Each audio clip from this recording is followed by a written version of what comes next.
Hi friends, welcome to Indhu's Kitchen. இன்னைக்கு நம்மளோட கிச்சன்ல ரொம்ப டேஸ்டான குழி பணியாரம் நல்ல புசு புசுன்னு எப்படி செய்யறதுன்னு பார்க்கலாம்.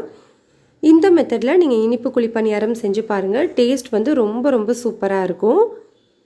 இப்போ இத செய்யிறதுக்கு ஃபர்ஸ்ட் ஒரு பவுல்ல மெஷரிங் கப்ல 1 கப் அளவு பச்சரிசி சேர்த்துக்கிறேன். நீங்க எந்த கப்ல பச்சரிசி எடுக்கறீங்களோ அதே கப்லயே மத்த எல்லா பொருட்களையும் மெஷர் பண்ணிக்கோங்க. 1 கப் பச்சரிசிக்கு 1 கப் அளவு இட்லி அரிசி சேர்த்துக்கணும்.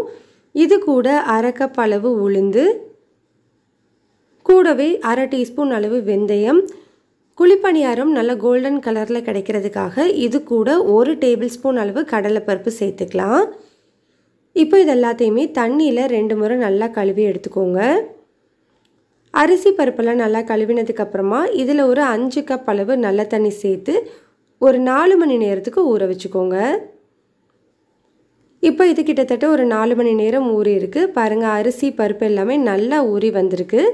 இப்போ இதை நீங்க கிரைண்டர்லயோ இல்ல மிக்ஸிலயோ சேர்த்து அரைச்சுக்கலாம். நான் இன்னைக்கு கிரைண்டர்ல சேர்த்து தான் அரைச்சுக்க போறேன். மாவு வந்து நம்மளோட நார்மலான இட்லி மாவு பதம் மாதிரி அரைச்சு எடுத்துக்கணும். லைட்டா ரவை பதத்துல இருந்தா போதுமான அளவு. இப்போ நான் மாவு அரைச்சு எடுத்துர்க்கேன் பாருங்க.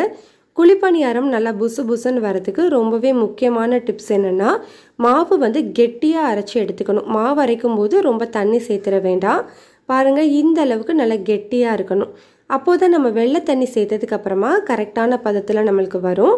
சப்போஸ் நம்ம இப்பவே தண்ணி அதிகமா சேர்த்துட்டோம் அப்படின்னா நமக்கு பணியாரம் புசு புசுன்னு வராது, ஃப்ளாட்டா தான் வரும். இப்போ இதை ஒரு மூடி போட்டுட்டு ஒரு 8 மணி நேரத்துக்கு புளிக்க வச்சுக்கோங்க. மாவு வந்து நல்லா புளிச்சதுக்கு அப்புறமா செஞ்சாதான் குழிப்பணியாரம் நல்லா சாஃப்டா நமக்கு கிடைக்கும். இப்போ கிட்டத்தட்ட ஒரு 8 மணி நேரம் ஆயிருக்கு. பாருங்க மாவு வந்து நல்லா புளிச்சு வந்திருக்கு. அதே டைம்ல மாவு வந்து நல்லா சாஃப்டாவும் இருக்கு பாருங்க. நல்லா திக்காவும் இருக்கு மாவு. இந்த மாதிரி தான் இருக்கணும். அப்போதான் நமக்கு பணியாரம் நல்லா டேஸ்டாவும் சாஃப்டாவும் கிடைக்கும்.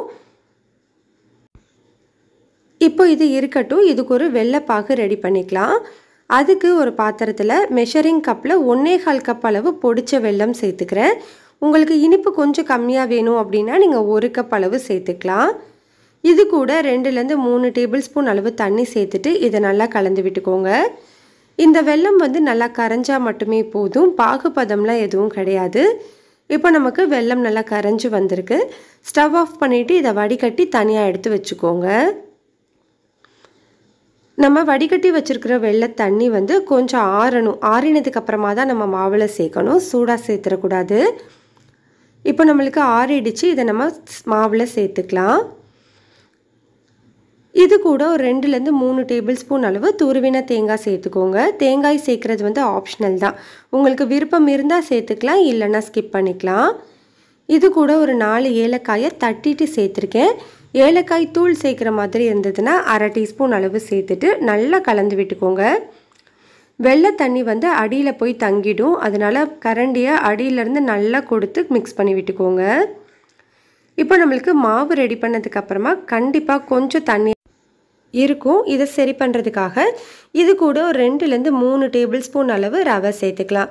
ரவை சேர்க்கும் போது மாவு வந்து திக்காகவும் கிடைக்கும். அதே டைமில் பணியாரம் நல்லா புசு புசுன்னு வரும். நம்ம ரொம்ப அதிகமாக ரவை சேர்த்துற வேண்டாம். 2லேருந்து 3 டேபிள்ஸ்பூன் சேர்த்தா போதும். இதை நல்லா கலந்துட்டு இதை ஒரு மூடி போட்டு ஒரு 10 நிமிஷத்துக்கு ஊற வச்சுக்கோங்க. அப்போ தான் நம்மளுக்கு ரவை எல்லாமே ஊறி மாவு கொஞ்சம் திக்காக கிடைக்கும். இப்போ ஒரு 10 நிமிஷம் ஆயிடுச்சு. மாவு வந்து கொஞ்சம் திக்காக இருக்கு பாருங்க. இந்த கன்சிஸ்டன்சில இருந்தால் கரெக்டான அளவு. இப்போ நம்ம பணியாரம் செய்கிறதுக்கு பணியாரக்கல் சூடுபடுத்திட்டு எல்லா குழிகள்லையுமே ஒரு 1/4 டீஸ்பூன் அளவு நெய் சேர்த்துக்கிறேன். நீங்கள் நெய்க்கு பதிலாக எண்ணெய் கூட யூஸ் பண்ணிக்கலாம். நெய் சூடானதுக்கு அப்புறமா நம்ம பணியார குழிகளில் பணியாரத்தை ஊற்றிடலாம். பணியாரம் ஊற்றினதுக்கு அப்புறமா ஒரு 2 நிமிஷம் வேக விட்டுக்கோங்க. ஸ்டவ்வை மீடியம் ஹீட்லேயே வச்சு வேக வச்சுக்கோங்க. மாவு வந்து இந்த மாதிரி மேலே தெரியும் போதே நம்ம திருப்பி விட்டுறணும். நம்ம ஒரு சைடு நல்லா வெந்ததுக்கு அப்புறமா திருப்பி விட்டோம் அப்படின்னா நம்மளுக்கு பணியாரம் வந்து புசு புசுன்னு கிடைக்காது. இந்த மாதிரி மேலே மாவு தெரியும் போதே திருப்பி விட்டாதான் 2 சைடுமே புசு புசுன்னு வரும். இல்லைன்னா ஒரு சைடு நல்லா உப்பலாகவும் ஒரு சைடு ஃப்ளாட்டாகவும் தான் கிடைக்கும். இப்போ அது ஒரு 2 நிமிஷம் வெந்ததுக்கு அப்புறமா நம்ம எடுத்துடலாம். பாருங்க பணியாரம் வந்து 2 சைடுமே நல்லா உப்பலாக வந்திருக்கு பாருங்க. இப்போ இது எல்லாத்தையுமே நம்ம எடுத்துக்கலாம். அவ்வளோதான், நம்மளுக்கு ரொம்ப ரொம்ப சிம்பிளான டேஸ்டான இனிப்பு குழி பணியாரம் ரெடி ஆயிடுச்சு. இந்த மெத்தடில் நீங்கள் செஞ்சு பாருங்கள். நல்ல சாஃப்டாகவும் நல்ல டேஸ்ட்டாகவும் இருக்கும், நல்ல உப்பலாகவும் கிடைக்கும். இது கூட தொட்டு சாப்பிட்றதுக்கு நான் கொஞ்சம் வெள்ளை பாகு காய்ச்சி வச்சுருக்கேன். 1/2 கப் அளவு வெள்ளத்தை கொஞ்சமாக தண்ணி ஊற்றி நல்லா கரைச்சதுக்கப்புறமா வடிகட்டி எடுத்து வச்சுருக்கேன். இதோடு தொட்டு சாப்பிடும்போதுமே டேஸ்ட் ரொம்ப நல்லாயிருக்கும். இந்த ரெசிபி உங்களுக்கு பிடிச்சிருந்ததுன்னா கண்டிப்பாக லைக் பண்ணுங்கள், ஷேர் பண்ணுங்கள், கமெண்ட் பண்ணுங்கள். மறக்காமல் இந்துஸ் கிச்சனை சப்ஸ்கிரைப் பண்ணிவிட்டு கூடவே பெல் பட்டனையும் கிளிக் பண்ணி ஆளுங்கிற பட்டனையும் கிளிக்